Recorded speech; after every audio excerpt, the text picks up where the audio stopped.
The Telecommunications Operator Tender Evaluation and Selection Committee, with the approval of the Union government, announced that Norway's Telenor Mobile Communications and Qatar's Ooredoo have been selected as the two successful applicants in the nationwide telecom license award process.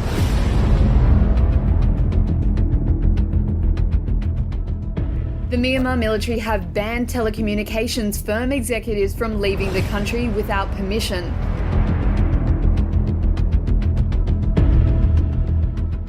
မေ30ရက်မှာ Telenor Myanmar Limited ကုမ္ပဏီကို Atel Myanmar Limited အဖြစ်စတင်အမည်ပြောင်းလဲခဲ့တာဖြစ်တယ်လို့ထုတ်ပြန်ချက်မှာဖော်ပြထားပါတယ်။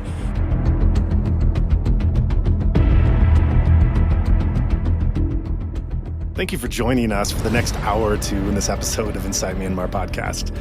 In an age of nearly limitless content, we appreciate that you're choosing to take valuable time out of your day to learn more about what is happening in Myanmar.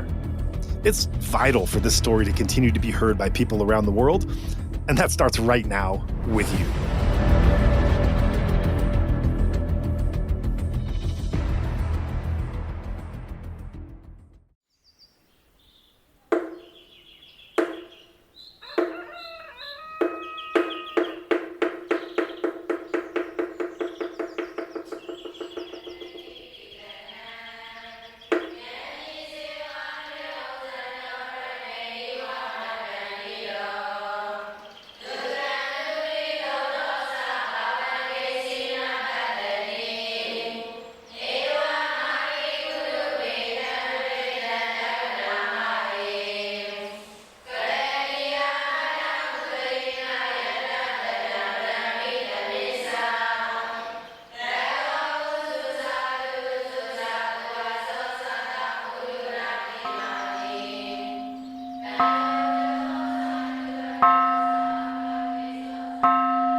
Welcome back. Today we are joined by Bjørn, and we are going to be delving into the case of Telenor, something that we have touched on in the past, but this interview is going to be quite special and quite extraordinary, considering the content that we are going to be discussing and the revelations that are going to be coming to light. So before we get into all of that, Bjørn, thank you very much for coming on our show and sharing what you know with us. Before we move forward, I just want to give you the chance to introduce yourself and introduce the organization you work for. All right. My name is Bjørn Nordahl. I'm an investigative reporter. I've been working with investigative reporting for more than 35 years. I'm now working with the NRK, which is the public national broadcaster in Norway, kind of BBC in Norway, totally independent from the Norwegian government and Norwegian state, but funded by the Norwegian state. Before that, I used to work as an investigative reporter with the Norwegian Business Daily for 13 years. So I've been working a lot with finances, economy, and investment people for many, many years. I work with long projects, and this is what we're going to talk about today is a project that's lasted for the last 2 years. Excellent. And I want to just contextualize for the audience, because this is a slightly unusual situation for us. We are recording this episode preemptively, but by the time the episode is released, NRK will have made a significant publication, which we're here to discuss.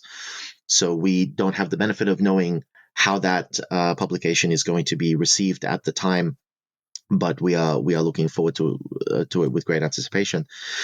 So getting into this, you have been investigating Telenor, and those of us who have been following the channel would know that Telenor has come under a lot of scrutiny, particularly for the way in which it exited Myanmar following the coup, and more specifically within that, the way it seemed to be colluding with or cooperating with the military regime prior to exiting the country, and the way that it handed over a lot of data to the military regime as it exited the country. To give us a little bit of scope here, how long did you say this investigation has been going on for? Well, it all started 2 years ago. There was a Swedish freelance journalist who came to us saying that he had a story on Telenor leaving Myanmar and that he had crucial information on Telenor's exit from the country. At that time, we didn't know much about what really happened inside Telenor after the coup. We knew that there was a big debate going on all over Eastern Asia and also in Norway about how Telenor left the country, but nobody actually did know anything about what happened inside the company at that time.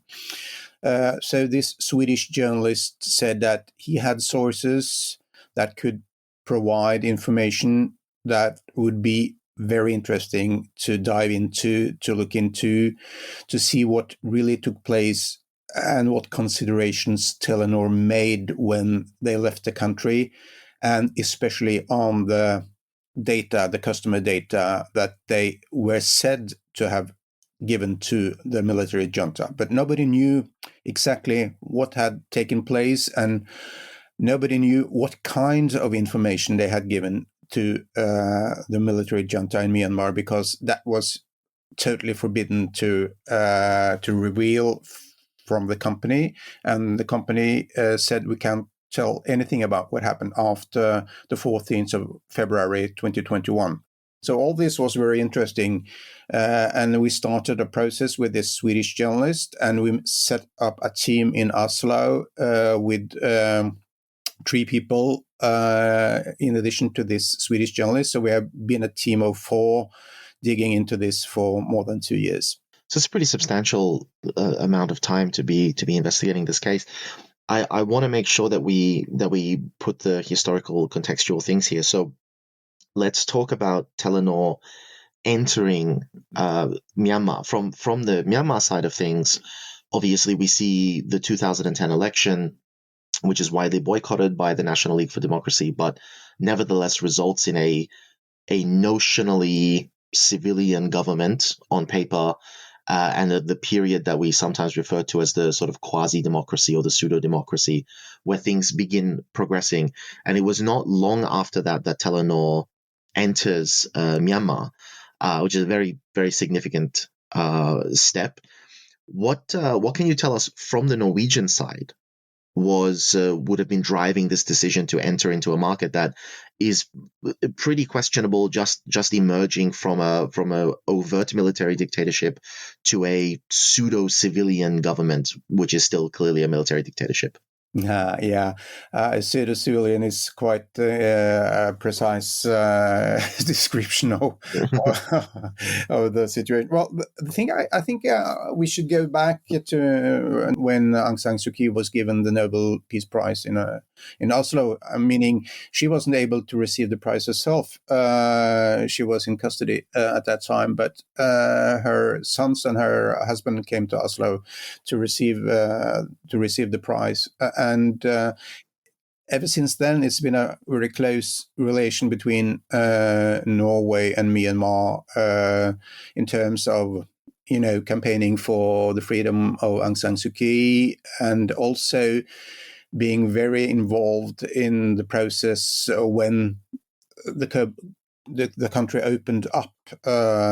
And I think it's interesting to look into what happened in 2012, actually, because at that time, things were about to kind of getting better in Myanmar, and there was a big debate on how to deal with all the debts that Myanmar had to the different countries around the world, and Norway was among those countries that had a lot of given a lot of loans to Myanmar, quite substantial amounts. And I don't know if you're familiar with a thing called the Paris Club. That's a very interesting kind of informal but still very, very powerful group of countries gathering in Paris, trying to look into what can be done with with the economic situation in underdeveloped countries, meaning that those countries like Norway, Germany, Japan, Canada, and so on, all giving lots of loans to Myanmar, came together in Paris at the so-called Paris Club, discussing how to erase or to give in to the debt situation in Myanmar, meaning that they would trying to reduce their Myanmar's obligations to pay back their loans.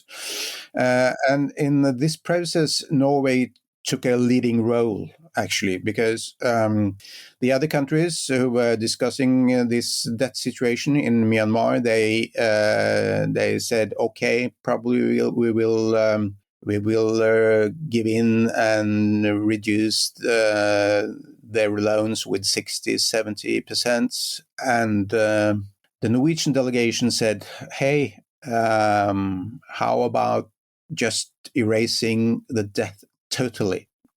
From the Norwegian side, I've been talking to people who took part in that process in Paris in 2012, and actually they had to call home to talk to the Minister of Foreign Affairs to have the permission to erase Myanmar's debt totally.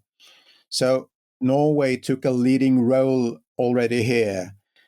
And to Norway, it was quite important that when the Paris Club made a press release after the meeting was over, it should be mentioned very clearly that Norway was the only country that deleted the debt 100%. So it was important for Norway to show that we care about Myanmar. We are, the really good guys here. So at that time, a lot of Norwegian companies were discussing how to enter into Myanmar, and Telenor was among them. And in the period before Telenor entered Myanmar, they were given the license in 2014. Before that, a lot of Norwegian politicians went to Myanmar. The Minister of Trade came to the Minister of Trade and Commerce came to Myanmar. We gave millions of kroner to establish a peace center in Myanmar. After a while, the king and the queen from Norway came to Myanmar. So there were a lot of, public efforts from Norway, from the government, from the Norwegian state to kind of soften the authorities in Myanmar to kind of give space to Norwegian companies in Myanmar. Mm. And so I'm wondering what the various pressures would have been here, because traditionally, conventionally, we think of the corporate space and the private sector and the government as being quite separate from one another. If you have something like a fully state-owned enterprise, it might make sense to alleviate debt in order to send a state enterprise in, because the state is still going to receive a lot of money from the business that it's creating. But it's a little bit more difficult to understand what the motivations would be for a government to wipe the debt, even if many of the private sector companies in that country can then subsequently ride that goodwill and establish themselves in that recipient nation. What is the benefit for the government? I think that you have to understand the development of Telenor, and also quite a few other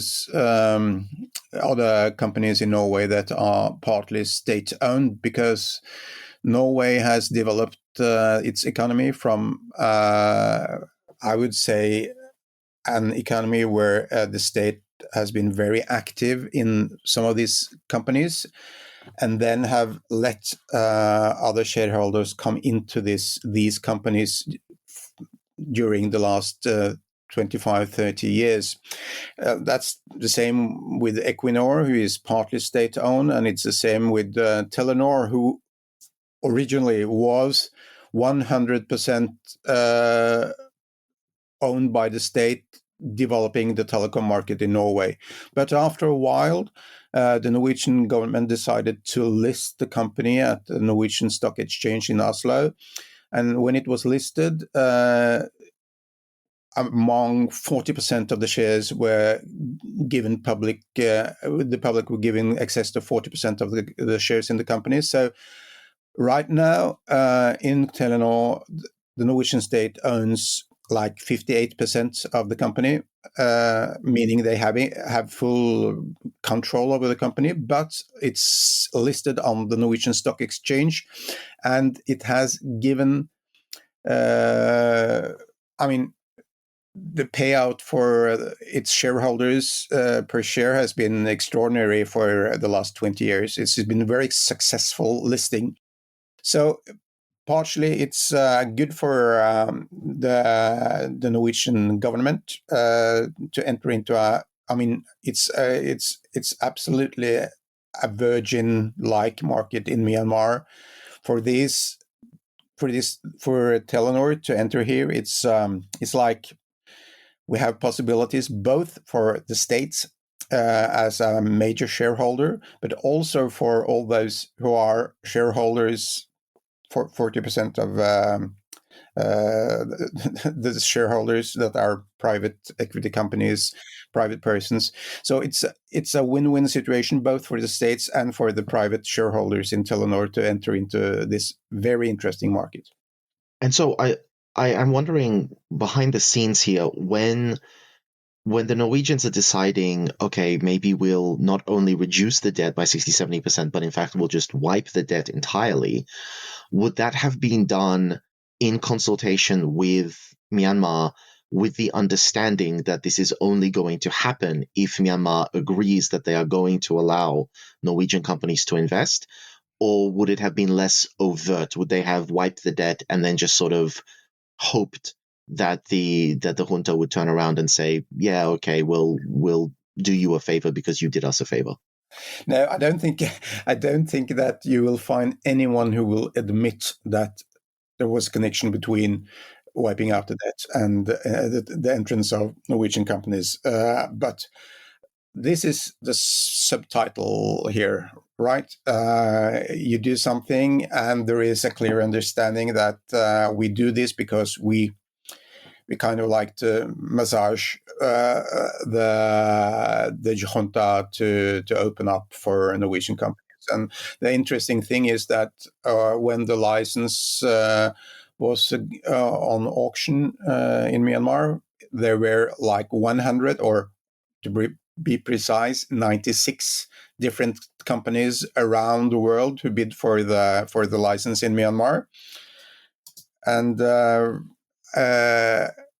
among those 96, only 2 were picked to have the license, and Telenor was one of those 2. So you just have to ask yourself, why did the junta in Myanmar decide to give the license to Telenor as one of like 100 bidders for the license? It's quite interesting. Yeah, absolutely. So there's an implication that there was a very deliberate, not necessarily collusion, but that things were very carefully arranged and organized to achieve a Norwegian entrance into the Myanmar market, we could say. Yeah, I don't think you will find anyone who will say that the Norwegian government said, if you do this, we will do that. Yeah. If we erase the debt or wipe out your debt, you will give us. That's you won't find anyone who will admit that was kind of, or even said in the back behind the scenes. But the impression is that Norway did a lot to prepare for Telenor to enter Myanmar. The Norwegian government did a lot to emphasize to the authorities in Myanmar that we are here, we are going to support you, we are very interested in the Myanmar market, and we are also going to support the democratic process in Myanmar. So maybe if you open up and let us in, we can be there for you. Fair enough. And so the sort of big question then, in terms of the revenue that would have been raised as a result of this, was this overall a profitable move? Did the entrance of Telenor pay more than wiping the debt cost? Oh, yeah, sure. I mean, not in any other market that Telenor has entered during the last 30 years has been, I mean, the profit or it became profitable so fast in Myanmar compared to no other markets. It was extraordinary. Even in 2016, Telenor could, the result for Telenor in 2016 was so good it could pay back to their shareholders a lot of money. So it was profitable very, very quick. Wow. So this was a very good investment as far as Norway was concerned. This was a good move. Oh yeah, sure. And they went public with that. They said this is extraordinary, and this market is. We are talking about more or less 55 million people, and nobody had cell phones. Nobody had connection, or the market was absolutely like it was. You use the expression virgin market or something like that, but it was absolutely so interesting that's why 100 international telecom companies wanted to enter Myanmar, because it was so interesting for doing, people were so interested in doing business there, because the profits would come very quick. And so this is the sort of clinching point, because, we have the benefit of hindsight. We can say, well, we saw the military coup of 2021, but obviously, even when Telenor enters, contextually, as we're saying here, it was a quasi-civilian, pseudo-civilian government. It was still very much military controlled. And Telenor entered before the 2015 elections, when, in a surprising turn of events, the military did in fact allow the NLD to take more or less control of the government, with certain caveats and limitations. And so what was with the thinking? I understand this is obviously very profitable, and I understand there's a very easy argument to be made that the people of Myanmar will be benefited by providing them with access to the internet, access to external information, access to improved communication, e-commerce, and so on. But understanding that you're going into a country that has historically been a very repressive military regime, would there have been any considerations made either by the Norwegian government or by the administration of Telenor to think, what happens if something in this country goes backwards, if they do not continue to open up and democratize, but in fact the situation gets worse? Would there have been a contingency plan? Well, that is a very interesting question, and that's what we've been asking Telenor about after the coup, and when we have been digging into this story. What were your exit plan, actually, if something bad happened in the country? It seems like they were so eager to get into this market that those considerations were not properly made. When they woke up on the 1st of February in 2021 and the coup was a fact, it seems to me that they were kind of surprised, or they would say, well, we knew that something was going on when at the end of January we had to set up a crisis team to look into things. But to me, it seems like they were kind of surprised that these things could happen in Myanmar and that their exit plans were not very well prepared. Really?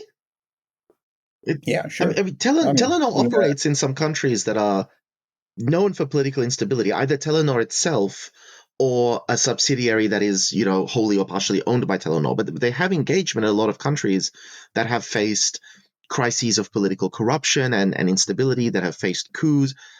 Surely Telenor would have experience with this type of problem. Yeah, sure. And that's what really surprises me as well, because when we talk to experts on this, saying, hey, what do you think about Telenor's exit from Myanmar? And Telenor, they give a lot of excuses on what they've done. We can talk about that later. But the experts say, hey, why didn't they prepare better? Why didn't they have a plan to, for instance, isolate the local employees from sensitive data? Why didn't they have a plan for that? So they could say, look, the local employees are not involved in handling sensitive data. They didn't. And I mean, I've been talking to people who've been working with these questions internationally for many years, and they're quite surprised that Telenor didn't do anything to prepare themselves. So okay, so that's something that we can get into, like what technical solutions do exist, but I think this is a good juncture to just start getting into what happened. So let's fast forward to 2021. We have the coup on the 1st of February, and Telenor, for that 2-week period until the 14th of February, there's very questionable behavior. We hopefully you can shed light on this, but we did not previously have a full understanding. The image that we had was that Telenor was being given governmental instructions by the military that they did not legally have the authority to refuse, and that they were complying to the bare minimum that the military was compelling them to comply to. Does that comport with what your research has found?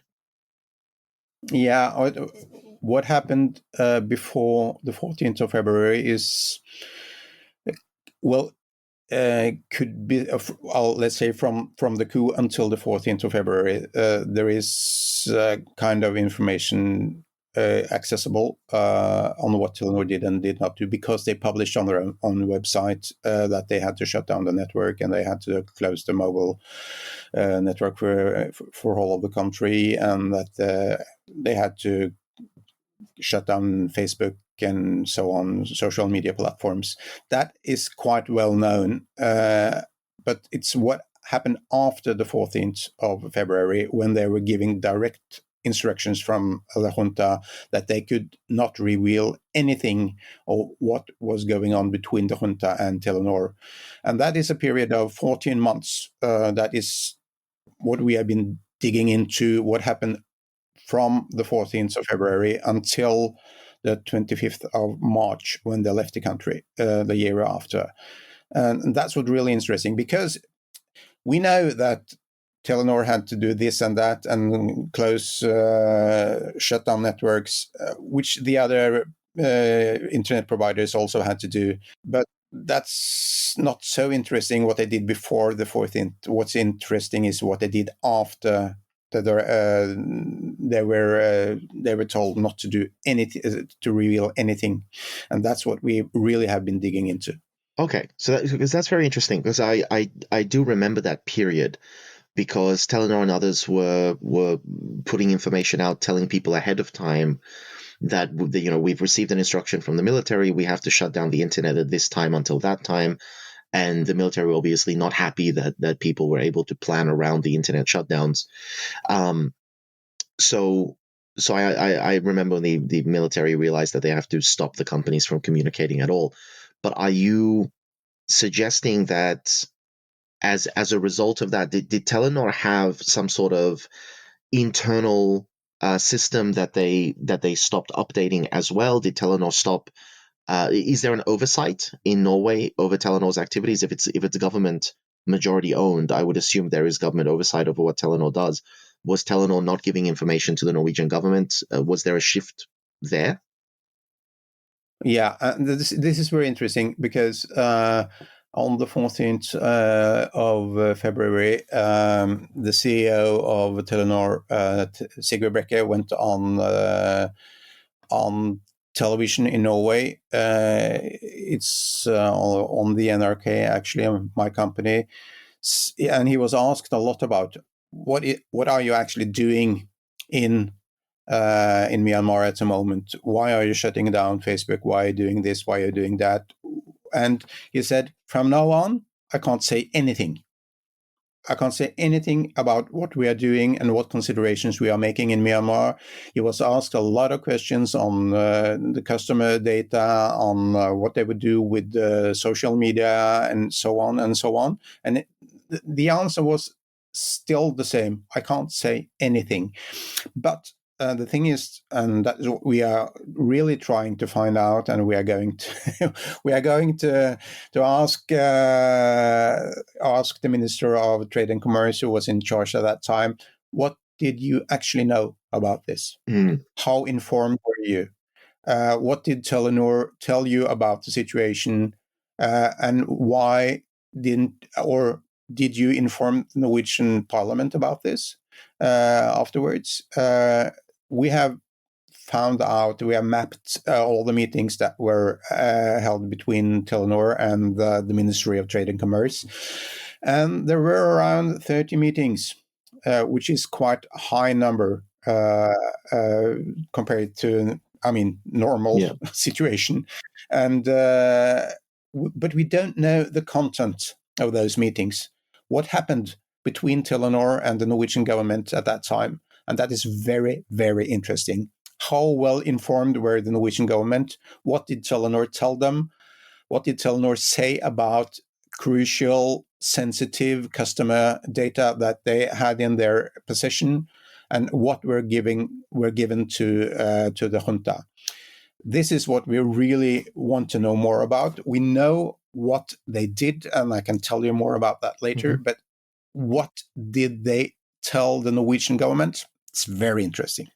And so I want to, just at this point, from the journalistic perspective, I understand, obviously, you've reached out to Telenor for official comment, and I assume you've also reached out to the Norwegian government for official comment. Have they responded to you? Have they responded in a satisfactory way? Let's split this into two, because yes, we have been in touch with Telenor for several weeks now. It's an ongoing process. We are still debating some of our findings, but we are still waiting to confront the Minister of Trade and Commerce, because we want to publish the story first and kind of get a public reaction from the Norwegian audience and from the opposition in the parliament, and then we will try to reach out to the Minister of Trade and Commerce and the Ministry of Trade and Commerce, who is responsible for the ownership in Telenor. So we are still waiting for the response from the Norwegian government, which will be a kind of follow-up. But we have had a lot of contact with Telenor. We have made 2 big interviews with the CEO of Telenor Myanmar, Jon Ormund Revhaug. And the last interview was made in the middle of July, confronting him with all the facts that we have revealed during our work for the last 2 years. And just as a aside, because you said that the content of the meetings that were held between Telenor and the ministry were sealed. Is it normal for those types of meetings to be publicly available, or would they automatically be sealed as state secrets? It varies. Some of them could. Some of them are and not controversial at all. So then they could tell, yeah, sure, we talked about this and that and how to run this company and so on. But when it comes to controversial themes like this, we are talking about around 700 employees in Myanmar, and Telenor claims that if they say anything about what they do or what they don't do or how they deal with the data, these people would be in danger. So that's been the main answer when we ask them about the contents of this meeting as well. We can't reveal anything because it's confidential, and it will have consequences for our employees in Myanmar. That's the standard answer from Telenor. Okay. Okay. Fair enough. So then let's dive into what it is that you have found and what it is that Telenor did. I can't really ask too many questions because I don't know what the background is. So I'm sort of have to ask you to just give us the narrative of what it was that Telenor, to the best of your research, was doing for that 14-month period. Yeah, sure.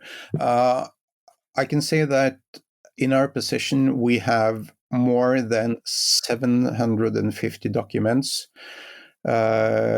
containing conversations between Telenor and the junta from the period after the coup and until Telenor left the country in March 2022. Those documents are more or less requests from the junta to Telenor, where there are two kinds of requests. It's authority requests, which will be about network shutting down, internet shutting down, Facebook, Snapchat, Instagram, things like that. Those are authority requests, a lot of them, and Telenor's response to those requests.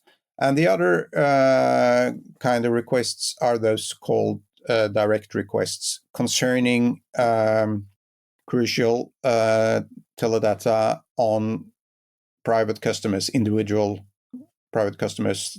For instance, the junta would say, we have this number, we want to know the owner of this number, we want to know his address, we want to know his last location, and we want to know his call log, meaning who has been calling and who has he called. Yeah. And that is probably the most controversial and most interesting part of the documentation. Those documents would also be Telenor's response to the request from the authorities, meaning their answer. This is how this customer's name, or at least when they know the customer's name. Many times they don't, but they will give away all that information to the junta. And the thing is that many of these people that the junta asked information on, the teledata on, are people who are very active in the disobedient movement and also in the resistant movement like PDF.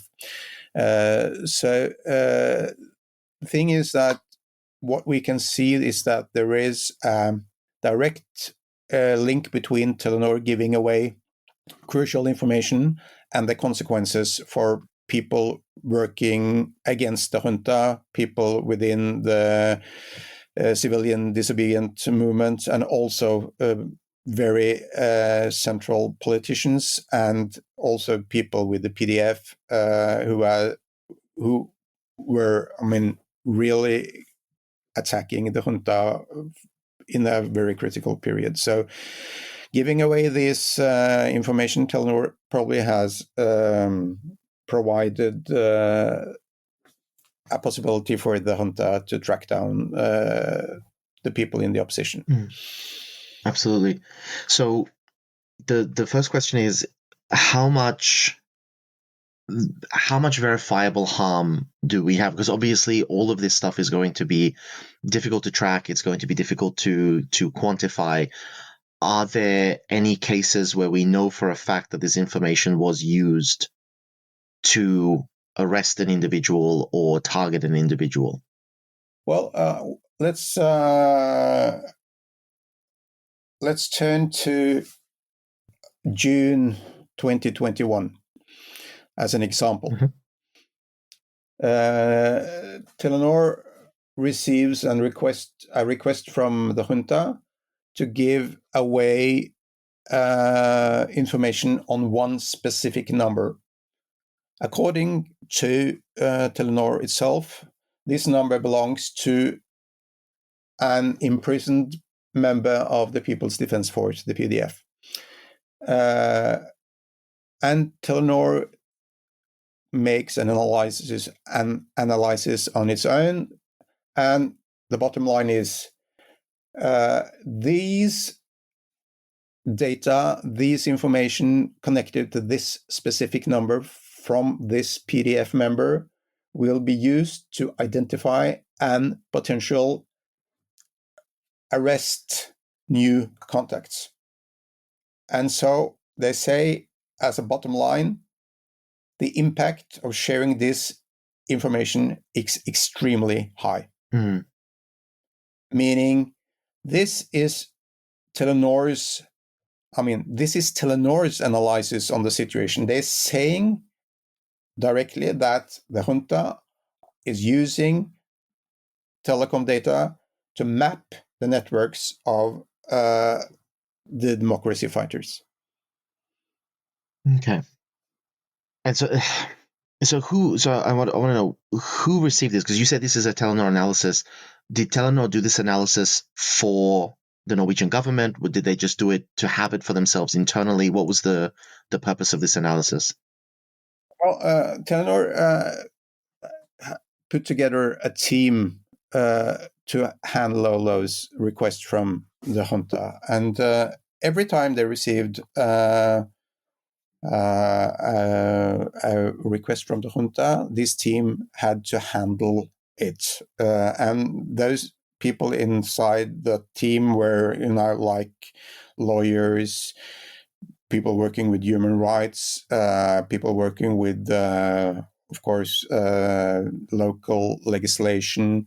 I mean, all kinds of considerations were made by that team for each request. And Telenor's explanation is that they wanted to document for the future what they had done and what consideration that were made. And it was made probably for internal use, but also for the record to prove that they had dealt with the requests in a proper way. But the thing is that those considerations contain clear analysis on the impact that these data, or what would happen with these data if they were given to the junta. And you can see that on the human, the people from the human resources side, they would say don't do it. Mm. But the people from the legal side would say we can't refuse. So, and the people from the legal side, the lawyers, they would always win the discussion every time. And when we asked Telenor about this, did you ever say no to anything that you were asked to give out to the junta? And they admit we never said no. So the legal is a really interesting one, and this is it's such an unusual case because it's majority government owned entity, but it's operating overseas. In theory, of course, because it is a company registered in Myanmar, it is subject to the laws of Myanmar, but it is still a Norwegian company that's headquartered in Norway and which is owned majority by the Norwegian state. If there is a conflict between the legal requirements of Norway and the legal requirements of Myanmar, what is the expectation on the company? Well, that's the most important and interesting thing in these documents, that they would always say that the local legislation has to be considered. Okay. They always say that we are under military law in Myanmar, and if we don't comply to the requirements from the junta, it will affect our local employees and put them into danger, probably into prison and life sentences or things like that, even death. So if we don't comply, we have to consider that will be serious consequences for our local employees. So that's the two main arguments. Norwegian legislation does not come into consideration here at all, and it's a very good question, because why were not the Norwegian legislation and the Norwegian tradition of complying to human rights and things like that, why didn't they consider that? No, they always say there are two arguments here. We are under military law in Myanmar. We have to accept that. And if we don't accept that, it will affect our local employees. So the consideration was, we apply and we take care of our own people in Myanmar, 700 people, which made the situation it's quite a dilemma. But the people from the legal department always won the discussion, so to speak. So this then raises a subsequent question: if there is conflict between Norwegian law and Myanmar law, and Telenor has chosen to respect the local law of the country in which they operate, are they not still potentially subject and liable to legal action taken by the Norwegian legal system for their failures to uphold Norwegian standards of human rights? That remains to be seen. We are very curious about exploring that question, because a lot of experts we have been talking to says that Telenor has to be taken to an international court to check out if it's. They have to be responsible for what they've done, and the answer so far has not been given. Because people do not know what Telenor actually have done in Myanmar during this period, because it's been in the dark. It's just now, when we are about to publish this story, that people will know what really took place. Wow. So this is a very, very complicated thing. And so let's look at the devil's advocacy then. They do have a very large number. I think you said 700 employees locally engaged in Myanmar. And I think we can agree that the threat to the safety, the security, the freedom, and the lives of those people is a very real and very legitimate threat. Does Telenor not have a responsibility to its employees, the people that it offered to give jobs and ostensibly, security and safety to say, we are not going to put these people into harm's way? Yeah, and that's not for me to answer, but what people that are working with these issues say is that if Telenor were better prepared, they would have a choice. Mm-hmm. They would have a possibility to protect their local employees. If they had made a firewall between the Norwegian leadership, the Norwegian management, which would be Norwegian citizens, not local employees. If they made a firewall between the Norwegian management and the local employees, they could have avoided the situation. That's what experts say. They could have said that the data are stored in Oslo, in Norway, at the main quarters. And they could have said that the local employees are not dealing with these matters at all. They are not involved. So if you have to prosecute anyone, that would be the Norwegian management and not the local employees. It's a way to solve it. But it doesn't seem to me that Telenor were prepared on things like that. Yeah. And so with the data themselves, so obviously the data was stored locally, which is, logistically simpler. But the military demanded the data. And when Telenor left, this was something that we were conjecturing about back in 2022. It's something that we still, didn't have a clear picture on. Because Telenor had built up a relatively positive image by trying to forewarn people of when the blackouts were going to happen in the early days of the coup and doing minimal compliance and so on.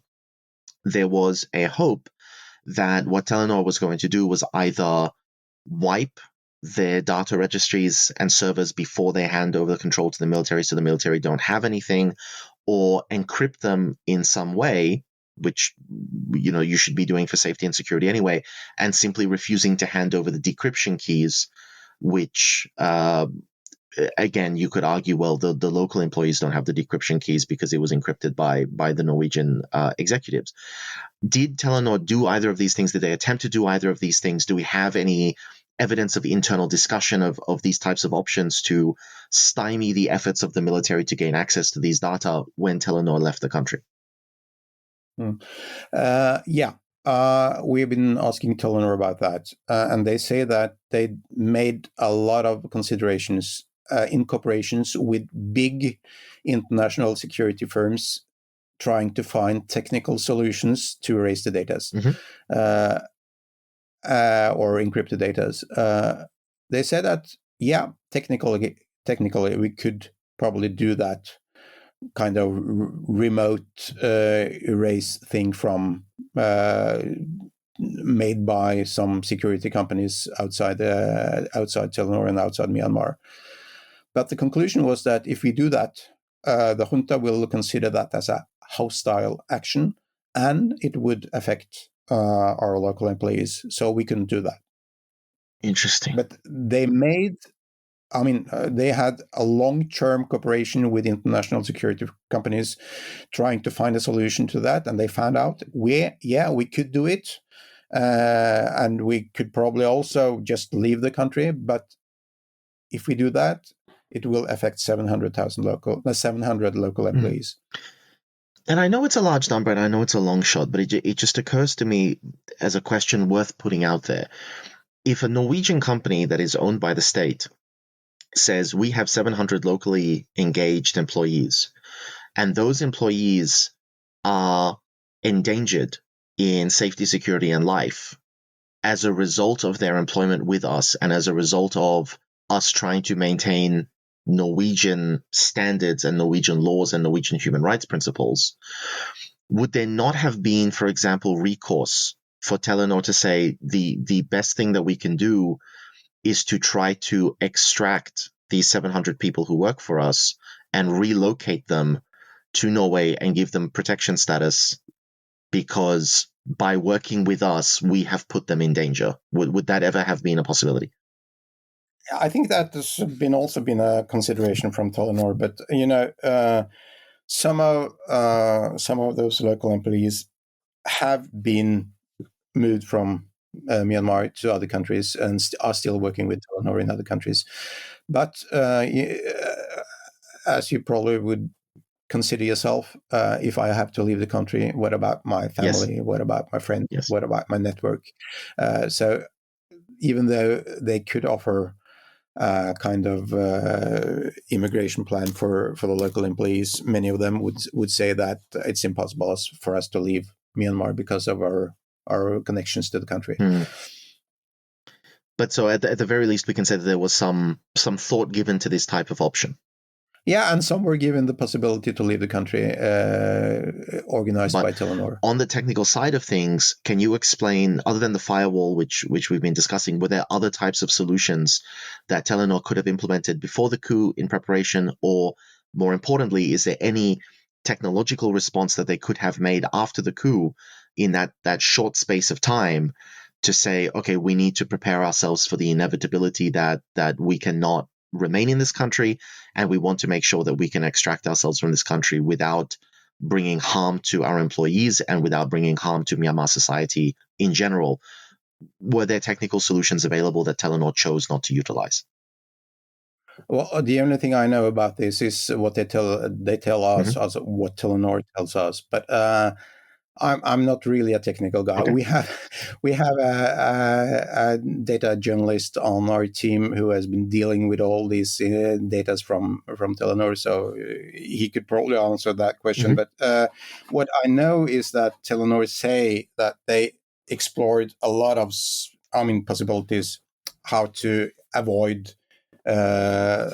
giving data to the junta, and they explored in cooperation with big security companies outside Myanmar, possibilities to deal with the requests or not deal with the requests, and how to handle the data so they didn't have to give it away to the junta.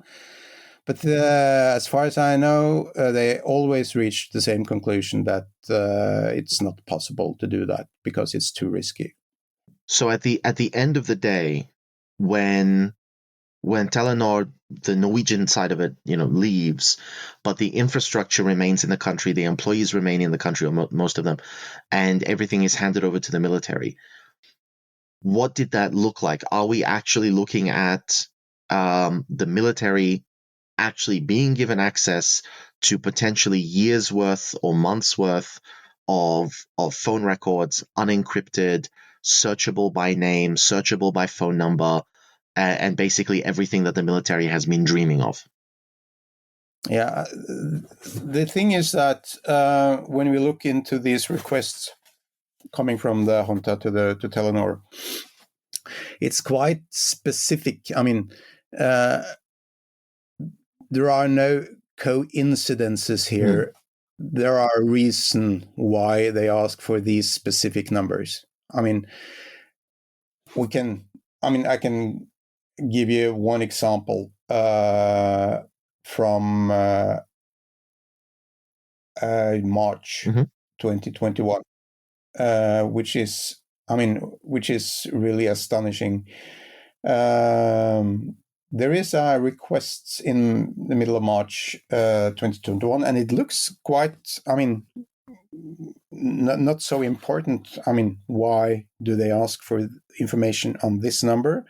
It's a certain number. It's they ask for name, address, last location, and first and foremost, the call log. And the number is linked to a doctor, a pathologist at the Yangon General Hospital, which is Myanmar's biggest hospital, as you might know. And you could ask yourself, why do they want information on this number? The thing is that this medical doctor, she is very close linked to Aung San Suu Kyi. In fact, they are working together in the charitable trust who is financing the renovation of the hospital. So they are this doctor is very close to Aung San Suu Kyi. And the interesting thing is that Telenor asked itself the same question: why do they want this number? And they give this answer, which is very, very interesting.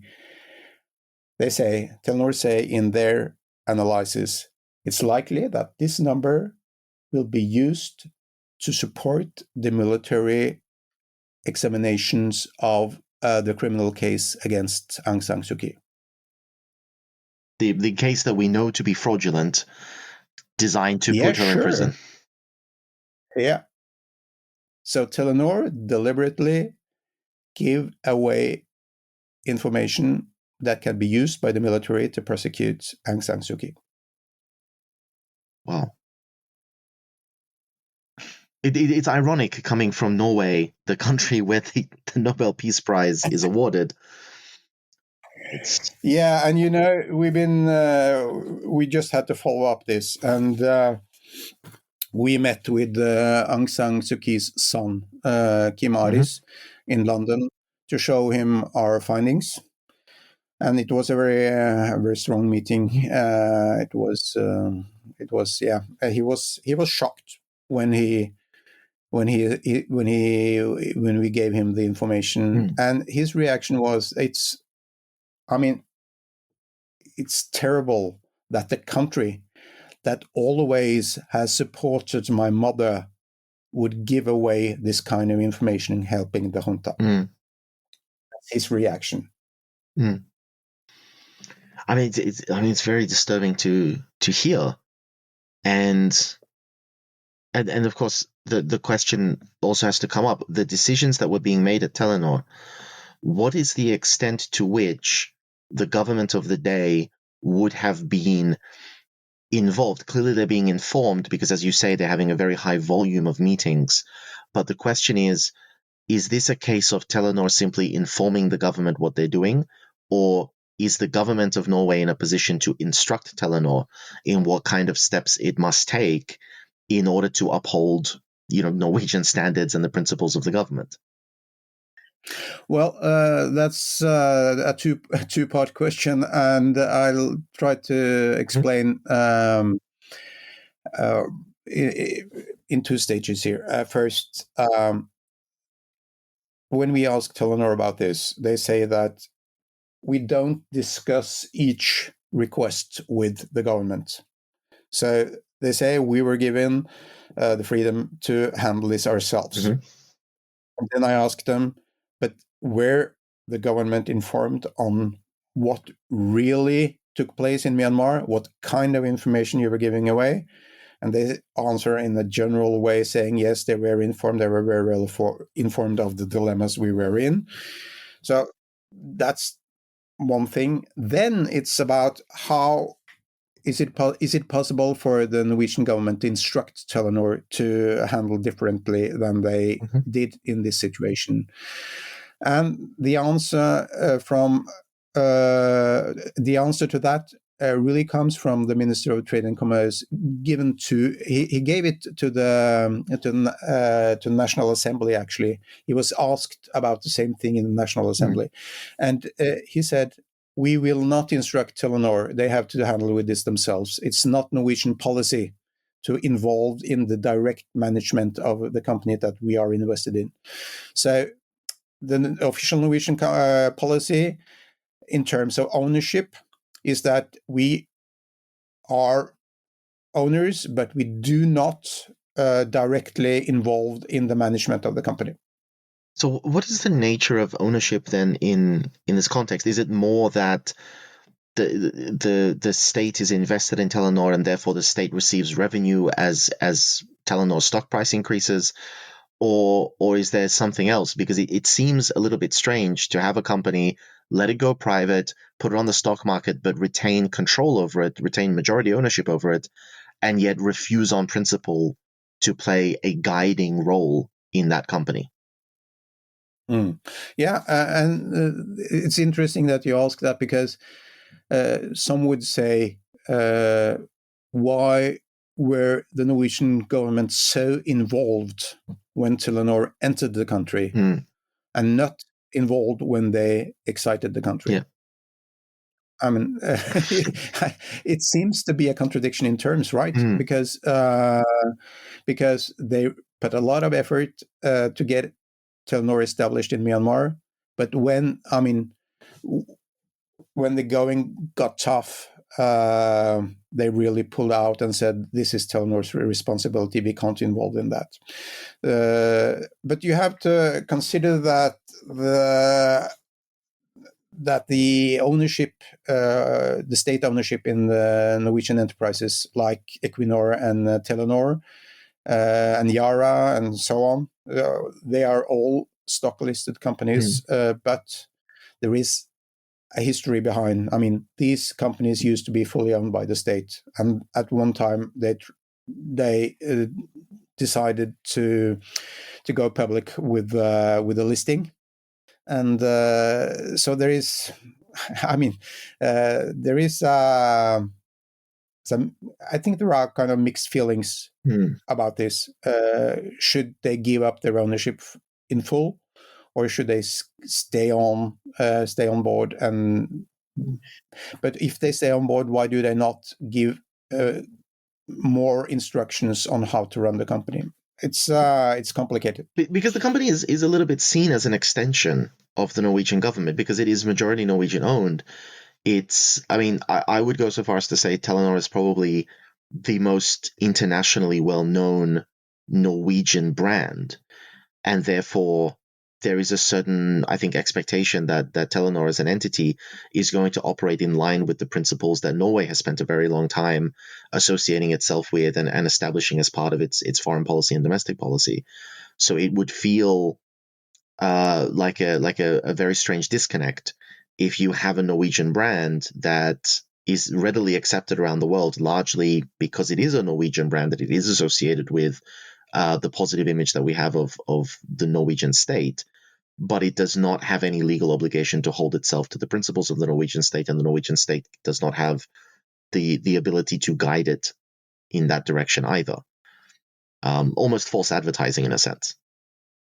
Yeah, and the thing is that when you look into the marketing plan that Telenor made in Myanmar, we've been talking to sources who worked with the marketing plan in Myanmar. The headline was, "Let's go with trust." Let's go with Norwegian values, human rights principles. You can trust Telenor because it's Norwegian. Norwegians, Norway's got a long story on human rights, being involved in lots of peace processes around the world and things like that. So let's go with trust. Let's tell people in Myanmar that, okay, you have been living in a country with 70 years of military rule, but now we are here. So you can trust us. If you don't trust anyone else, you can trust us. So that was, and when you talk to the CEO in Telenor Myanmar, Revhaug, he admits, yes, that was our plan, our goal, to tell people that they could trust us. And also he said that we came to Myanmar not only to do business but to make a difference. To help to build a democracy in the country and so on. The fall is even bigger and heavier when you consider this, I would say, image that people have of Telenor and of Norway. Yeah. And so this is another thing that you sort of touched on here, and I do wonder about it. Obviously, you wouldn't know, and I wouldn't know, and nobody would really know. But considering the work that the Norwegian state was putting into getting Telenor to enter Myanmar, and considering the amount of communication that was happening between Telenor and the state, is it not possible, and hopefully maybe as a result of your documentary, the state will respond and shed some light on this, but is it not possible that the state was also working behind the scenes to try to leverage the military in some way, or pressure them to try to protect the Telenor workers and try to protect the data and things like this? Or do we know for a fact that no, the Norwegian state did not want to touch what was going on in Myanmar? Well, I can only tell you what the Minister of Trade and Commerce told the Norwegian Assembly, and he said that the situation is terrible. We do not want to involve directly in this as a government. We have to stick to the principles we have for state ownership in these companies, and that is to leave the decisions to the management in the company. That's the only thing I can say. I don't know anything about what took place behind the scenes between Norway and Myanmar, but I don't think that it's very easy to discuss anything with the junta in Myanmar. Yes. Although they do tend to understand money. But I assume they're not particularly heavily invested in Myanmar. I would assume that the oil fund, for example, does not have any Myanmar investments. No, sure, no. Yeah. We have a lot of debate on what the oil fund can do and not do, but I think Myanmar is totally off the list. Yes, and that's wise. Although then again, that also raises this question from an hour ago. I had the pleasure of speaking with Kjell Bondevik, and I believe he played an instrumental role in setting up ethics standards around the application of the oil fund, so that it cannot just be thrown at third world dictatorships, which is a good thing. But if you have a situation where you have decided that the money of the country cannot be invested with these people because they are a dictatorship, why then is it possible for the money of a semi-private entity that is owned by the country to be invested with those same people? Yeah, well, it's not for me to answer that question because that's I mean that's above my payroll. Yeah, that's fair enough. That's fair enough.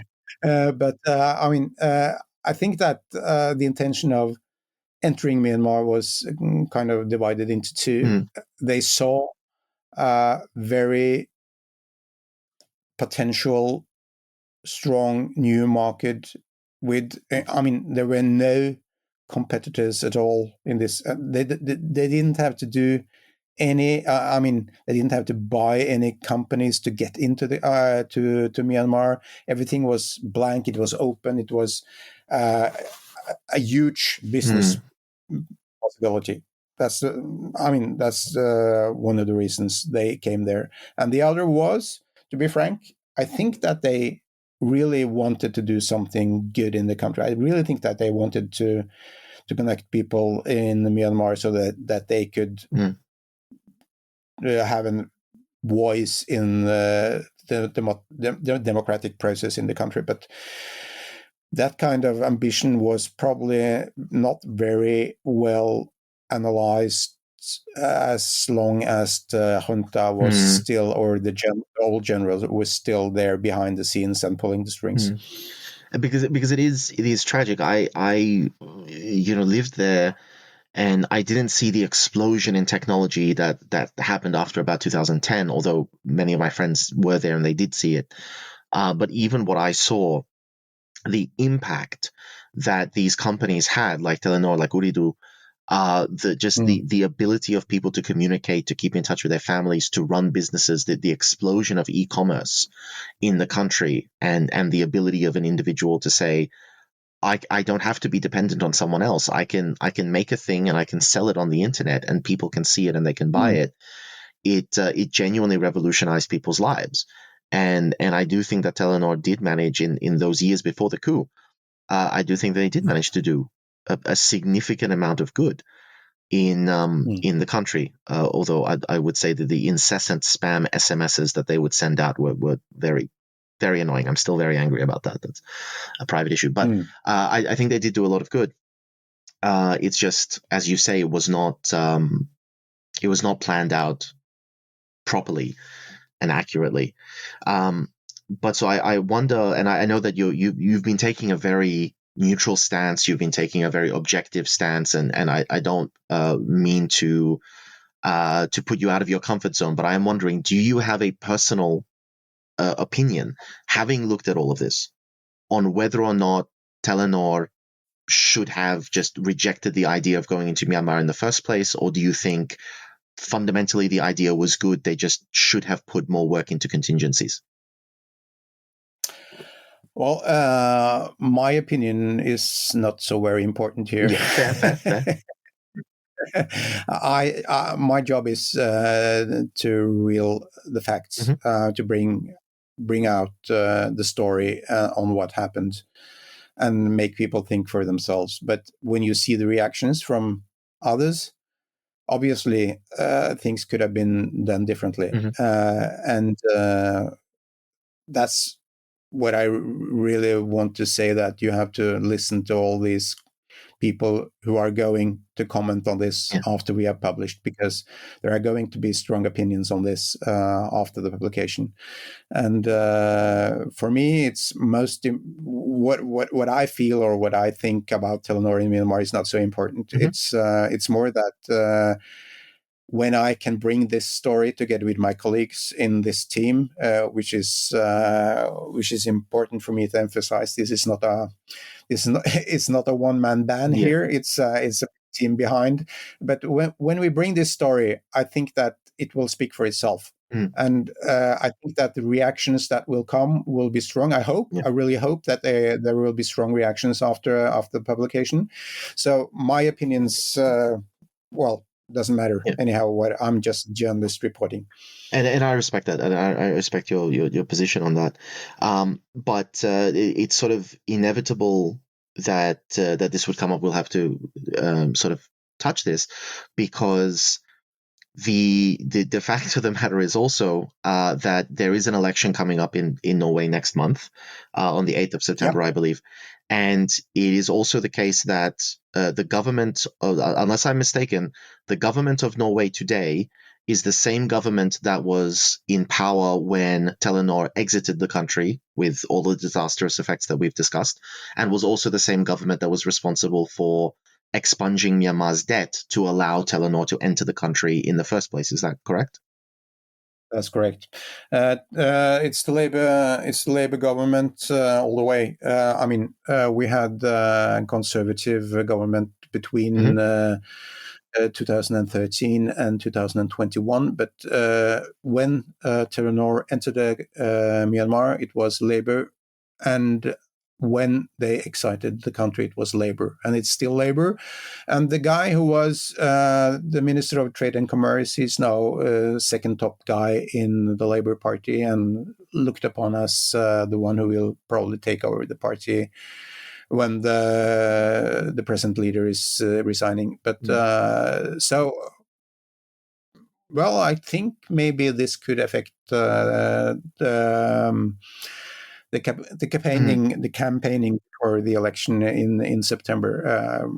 Probably there will be people in the opposition who are very interested in this story. I imagine they would be. And so this is fascinating in that sense, that it really is highlighting the perception of the connection between the government and Telenor, that even though the government says, well, we don't interfere with Telenor's affairs, we allow them to operate independently, your report focuses on the actions of Telenor as it operated in Myanmar. And yet you're saying that you are reasonably confident that this report on what Telenor has done is going to have these ramifications, is going to lead to a public backlash against the government of the time. I'm wondering what the causation there is. Do you feel that the Norwegian public is likely to react to this? We don't know at the time, it hasn't been published yet, but is likely to react in the sense that they wish the government had acted to instruct Telenor in what to do? Or do you feel that there's some other reason that the public would be upset with the government for this? Well, I think that there is already, among certain politicians and certain opposition groups in Norway, a claim that the exit of Telenor from Myanmar should be scrutinized by an independent part. There should be an investigation going on what really happened when Telenor exited the country. This claim, I think this claim will be even stronger and probably reach another level after we have published this.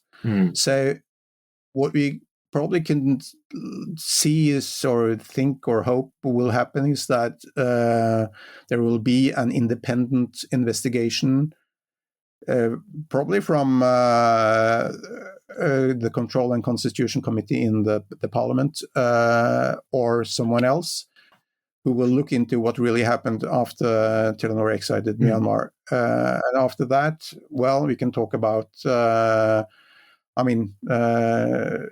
the international judge in Strasbourg and things like that. Yes. But I think, or I hope that the story will affect that there will be consequences. As a journalist, you always hope for consequences. Otherwise our reporting is meaningless. We do hope that someone really want to scrutinize Telenor and investigate what happened, and that has to be an independent group of people doing that. And just for context, my understanding is that within Norway, this is something that people know about. The Telenor exit from Myanmar and the subsequent sort of catastrophe even without your report, even without the depths that you've gone into, this is something that people in the country do have an awareness of, and there is, how should I put it, that there is displeasure among the Norwegian population with how Telenor handled the coup. Is that correct? Yeah, first of all, we have a quite big Burmese diaspora in Norway. And as you probably know, the radio station Voice of Burma has been active from Oslo for many years, and there has been a Burma committee working especially for Myanmar and the Burmese people from Oslo. So the attention is quite high in Norway, also because we have this, this long history with when Aung San Suu Kyi was given the Nobel Peace Prize. People know about Myanmar and they care about Myanmar. My impression is that the younger generation probably does not care so much, but this is a possibility to awake the younger people in Norway as well. Because they care about Telenor and they care about cell phones and they care about how their private lives are affected with Telenor. Absolutely. And I'm wondering, besides just the election, do you think that there might be the possibility as a result of this report, and if there is an independent investigation, that there could be legislative change that would force Telenor, potentially even other Norwegian companies, to maintain certain ethical standards, certain privacy and security standards to protect civilians from rogue governments? Yeah, that remains to be seen. But as I said, we hope for consequences, and I hope that they really will look into. It's also. I think it's very interesting to see how they will react on what should the government really do in situations like this, because this is not a normal situation for a Norwegian state-owned company in a foreign country. This is, this is emergency, and should they have other kind of rules, other kinds of possibilities to just take action when things like this happen? I hope that will be a part of the discussion after our publication. And again, I think it's just so impactful. I'm looking at my calendar here. So you're slated for publication 2 weekends before the election. Now, I wonder how voting works in Norway, because I don't understand. Here in Australia, for example, you can actually vote 2 weeks or 3 weeks before the day of the election, and an increasing number of people do that. So you can do the same. So yeah, is it possible then that there are going to be people in Norway who will vote before you've released this story? Yeah, probably, yes. It's been open for a while now, and you can pre-vote, I think 4 weeks before the election or something like that. And from the 11th of August until the 5th of September, you can pre-vote. So 4 weeks. So pre-voting starts 4 weeks before the election. Okay. So that's that question then. How much of an impact in the actual election do you think this will have? Because releasing a bombshell like this 2 weeks before an election traditionally is something that that politicians have nightmares about. But with the number of people who would already have pre-voted, do you think that a story like this has the possibility of losing the election for the Labour government? Okay. In the last election in 2021, there were given 1.6 million pre-votes in Norway. For the whole country, it's 4.3 million people who can vote. 4.3 million. Okay. So the pre-vote is a very significant slice of the pie. Yeah, sure. Okay. Interesting. But so, and which, is there, what prediction can we make? Which political parties would be benefiting? Høyre, I believe, were the party who were in the middle between Telenor entering and exiting the country. Would they be likely to pick up support here, or? Yeah, I think so. Both Høyre and the Liberal Party, who has been very engaged in the case, asking several questions in the parliament to the Minister of Trade and Commerce. There is if the opposition or anyone else, member of the parliament, has a question, there is a certain day that the ministers from different departments would come to from different ministries will come and answer questions in the parliament. And the Liberal Party has been quite active asking questions about Telenor in Myanmar, and also the right party, Fremskrittspartiet, the Progression Party, I would say, who is just the right for the Conservative Party, would also pick up this case, I think. Interesting. So there is already political pressure within the parliament to get answers on this. Yeah, and there are people very concerned about Telenor's role in Myanmar. It's been all the way since they left the country in 2021. Fascinating. So, I mean, we will be following, obviously, not only the release of the report, but also to see what long-term ramifications this is going to have, and whether this will even lead to international judicial responses. Certainly, that would be very good, because, as you point out, there are people who were arrested and very likely people who are dead as a result of the information that was handed over to the military. Yeah, and I can reveal that we will going to name a certain well-known politician who was murdered by the junta after he was arrested, and 18 days before he was arrested, Telenor gave away his information to the junta. So it's I think people will really react on that, because that was a big international story when he was killed by the junta. And moreover, direct evidence and direct connection to the Telenor's activities. Yeah, I mean, the only thing we can prove is that the junta asked for his information in October 2021. They gave it to the junta, which was, his call logs and things like that. And the junta said and still says in their own documents that they use this information to map the networks of the opposition. And 18 days after they gave away his information, he was arrested. Wow. And after that, he was killed. That's incredible.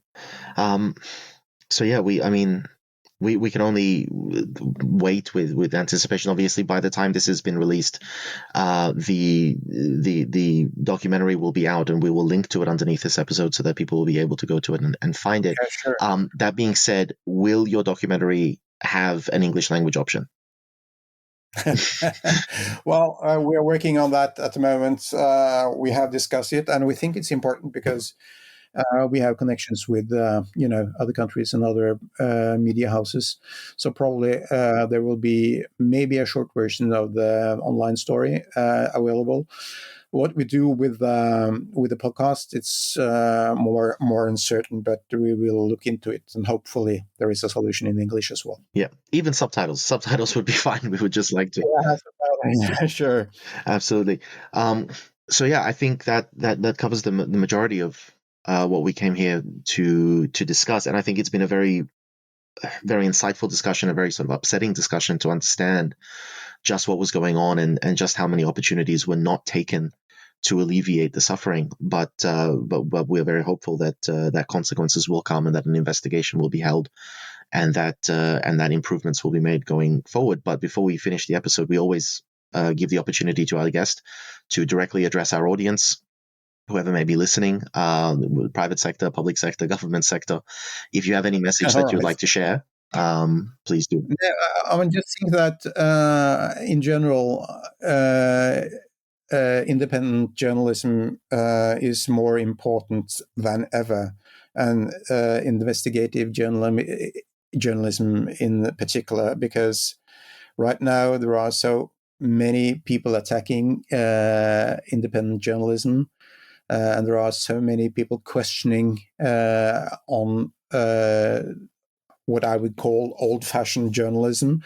But I think this is the only way to protect our society or democracies, Because if we do not work like this independently and investigate and report independently on what's taking place, both in private sector and public sector, our democracy will suffer. And this is just a small piece on what can be done, but there are journalists all around the world who are being attacked because there are journalists and trying to report independently on governments and also on private companies.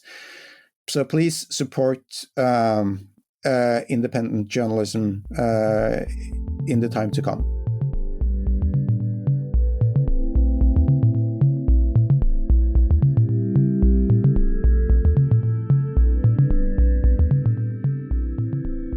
Before we sign off, I want to take this opportunity to sincerely thank those of you who have chosen to contribute to our wider Better Burma nonprofit mission. In addition to supporting our humanitarian work, we simply could not continue to provide you with the content and information through our podcast channel without the wonderful support of generous donors, listeners, and friends like you. Each episode provides access to one more voice, one more perspective, one more insight. Every donation of any size is so greatly appreciated and helps us to continue the mission. So we take this time to say thank you. To find out how you can contribute, visit insightmyanmar.org/donation.